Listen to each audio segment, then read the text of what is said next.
शादी के बाद टूनी पहली बार माँ बनने वाली थी। एक दिन टूनी चिड़िया और उसका पति चिंटू अपने आने वाले बच्चे के बारे में बात कर रहे थे। हे भगवान, मुझे बेटा ही देना। मेरी सारी सहेलियों को पहली बार बेटा ही हुआ था, लेकिन अगर मेरी बेटी हो गई तो मेरी नाक ही कट जाएगी। बेटी होने से केवल तुम्हारी ही नाक नहीं कटेगी, मेरी नाक भी कट जाएगी। मैंने अपने सारे दोस्तों से कह दिया है, मेरे तो बेटा ही होगा। कुछ महीने गुजर जाने के बाद अचानक एक दिन टूनी चिड़िया के अंडों की डिलीवरी का टाइम आ जाता है। टूनी का पति जल्दी से बुलबुल डॉक्टर को बुलाकर लाता है। टूनी चिड़िया एक सुंदर चिड़िया को जन्म देती है। डॉक्टर बुलबुल उसके पति को बताती है, बधाई हो भाई साहब, आपके घर में लक्ष्मी आई है।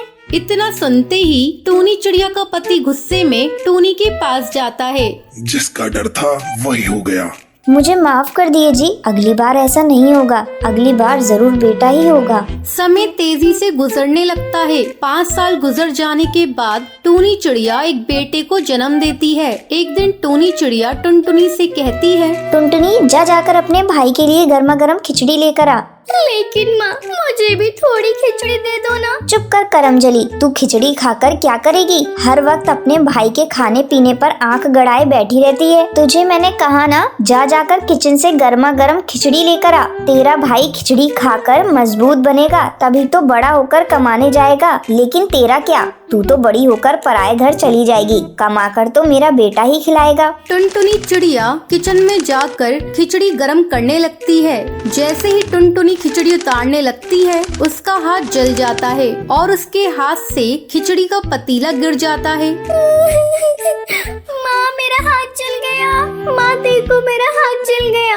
अरे जाइए जी, जाकर देखिए क्या किया इस टुनटुनी ने। इस लड़की से एक काम ढंग से नहीं होता। चिंटू चिड़ा किचन में जाता है और वो देखता है किचन में सारी खिचड़ी जमीन पर पड़ी है। चिंटू टुनटुनी को जोरदार थप्पड़ लगाता है। कमबख्त, ये तूने क्या किया? सारी खिचड़ी तूने बर्बाद कर दी। चिंटू के चिल्लाने की आवाज सुनकर टूनी चिड़िया वहाँ पर आती है। टूनी, आज इसे खाना मत देना। आप तो केवल इसका आज का खाना बंद कर रहे हैं, मैं तो इसका कल भी खाना बंद रखूंगी। मुझे तो लगता है इसने जानबूझकर खिचड़ी गिराई है, क्योंकि ये अभी भी मुझसे खिचड़ी खाने को मांग रही थी। नहीं माँ, मैंने जानबूझकर खिचड़ी नहीं गिराया। ये देखो, मेरा हाथ जल गया है। कहाँ जला है? जलने का तो निशान मुझे कहीं नजर नहीं आ रहा है। ला, मैं तुझे जलाकर बताती हूँ कैसे जलता है। टूनी जैसे ही टुनटुनी का हाथ जलाने के लिए आगे बढ़ती है, तभी गोलू रोने लगता है। मत रो बेटा, मैं तुझे अभी खिचड़ी देती हूँ। मुझे पता है तुझे भूख लगी है। इस कमबख्त ने तो सारी खिचड़ी गिरा दिया। मेरे लाल को भूखा रहना पड़ रहा है। धीरे धीरे टुनटुनी और गोलू बड़े हो जाते हैं। माँ ये देखो, मुझे कॉलेज में स्कॉलरशिप मिली है। मेरी पढ़ाई के लिए आपको कोई पैसे नहीं खर्चने होंगे। मैं पढ़ लिख कर डॉक्टर बनना चाहती हूँ। बड़ी आई डॉक्टर बनने वाली। डॉक्टर तो मेरा बेटा बनेगा। गोलू गोलू, तू हर समय खेलता क्यों रहता है? अगर तू इसी तरह खेलता रहा तो डॉक्टर कैसे बनेगा? गोलू अपने माँ बाप के लाड प्यार की वजह से बुरी तरह से बिगड़ चुका था। उसका अब सारा दिन जंगल के कड़कनाथ सेठ के यहाँ जुआ खेलने में बीतने लगा। इधर टुनटुनी पढ़ लिख कर डॉक्टर बन जाती है। टुनटुनी बेटा, मुझे माफ कर दे। मैंने तेरे साथ बहुत बुरा बर्ताव किया। मैंने अपनी सारी जमा पूंजी इस नालायक के ऊपर लुटा दी, लेकिन ये तो आवारा निकल गया। टूनी को ये समझ आ गया था कि बेटा और बेटी में भेदभाव करना गलत है। उस दिन के बाद से टूनी अपना सारा प्यार टुनटुनी पर लुटाने लगती है। तो ये थी आज की कहानी। आज के लकी विनर्स के नाम ये रहे आपकी स्क्रीन पर। आज का सवाल ये है, टुनटुनी बड़े होकर क्या बनना चाहती थी? अगर आपको पता है तो आप हमें कमेंट करके जरूर बताएं। लकी विनर के नाम कल की वीडियो में दिखाए जाएंगे। अगर आपको ये वीडियो पसंद आई हो तो इसे लाइक और ऐसी कहानियाँ देखने के लिए मेरे चैनल को सब्सक्राइब करना ना भूलें।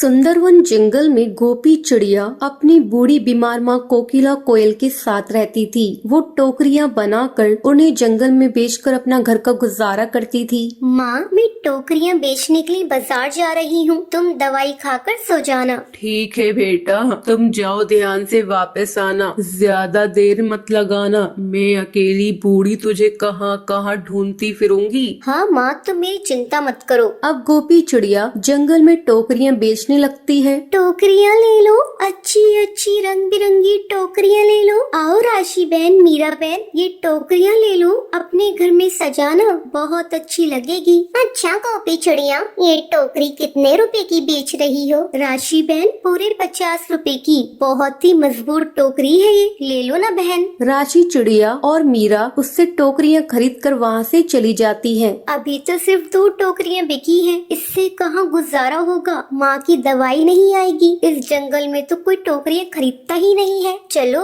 आज मैं पास वाले दूसरे जंगल में जाती हूँ, कहीं वहाँ कोई पक्षी खरीद ले। ये कहकर गोपी चिड़िया वहाँ से जंगल चली जाती है। टोकरियाँ ले लो, रंग बिरंगी टोकरियाँ ले लो। तभी वहाँ पर एक बाज आता है जिसका नाम जिगर था। वो गोपी चिड़िया को तंग करने लगता है। ओए होए, ए चिड़िया, कहाँ जा रही है तू? लगता है इस जंगल में तुम नहीं आई हो। जरा मुझे भी दिखाओ, कैसी टोकरियाँ बेच रही हो? जिगरबाज गोपी चिड़िया को तंग करने लगता है। बचाओ, कोई मुझे बचाओ। जिगरबाज, मुझे जाने दो, मैंने तुम्हारा क्या बिगाड़ा है? कोई नहीं आएगा तुझे बचाने। गोपी चिड़िया, आज तू मेरा शिकार बनेगी। तभी अहम कौआ वहाँ पर अपने दोस्तों के साथ आ जाता है और जिगरबाज को मार के भगा देता है। आपका बहुत बहुत शुक्रिया, आपने मेरी जान बचाई। मैं तो यहाँ पर टोकरियाँ बेचने आई थी, लेकिन यहाँ तो मेरी जान पर बात आ गई। अरे चिड़िया, तुम घबराओ मत, लाओ ये सारी टोकरियाँ मैं खरीद लेता हूँ। अहम कौआ गोपी चिड़िया से सारी टोकरियाँ खरीद लेता है। गोपी चिड़िया खुशी खुशी वहाँ से चली जाती है। अब रोज अहम कौआ गोपी चिड़िया से मिलने के लिए उसके जंगल जाता था और उससे टोकरियाँ खरीदने के बहाने उससे बातें करता था। एक दिन गोपी चिड़िया, पता नहीं मुझे तुमसे कब प्यार हो गया। मैं तुमसे शादी करना चाहता हूँ, क्या तुम मुझसे शादी करोगी? अहम कौए, मैं भी तुम्हें बहुत पसंद करती हूँ, लेकिन मेरी माँ बहुत बीमार है, मैं उन्हें छोड़कर तुमसे शादी नहीं कर सकती। गोपी चिड़िया, इतनी सी बात, मैं हूँ ना। मैं शादी के बाद तुम्हारा और तुम्हारी माँ का ख्याल रखूंगा। अब तो तुम मुझसे शादी कर सकती हो ना? हाँ अहम कौए, तुम बहुत अच्छे हो, मैं तुमसे शादी करने के लिए तैयार हूँ। अब अहम कौआ और गोपी चिड़िया की धूमधाम से शादी हो जाती है। अहम कौआ गोपी चिड़िया की माँ कोकिला कोयल का इलाज करवाता है। कुछ ही दिनों में वो बिल्कुल ठीक हो जाती है। तो ये थी आज की कहानी। क्या आपको पता है गोपी चिड़िया की सारी टोकरियाँ कौन खरीदता है? अगर आपको पता है तो आप हमें कमेंट करके जरूर बताएं। अगर आपको ये वीडियो पसंद आई हो तो इसे लाइक और ऐसी कहानियाँ देखने के लिए मेरे चैनल को सब्सक्राइब करना ना भूलें।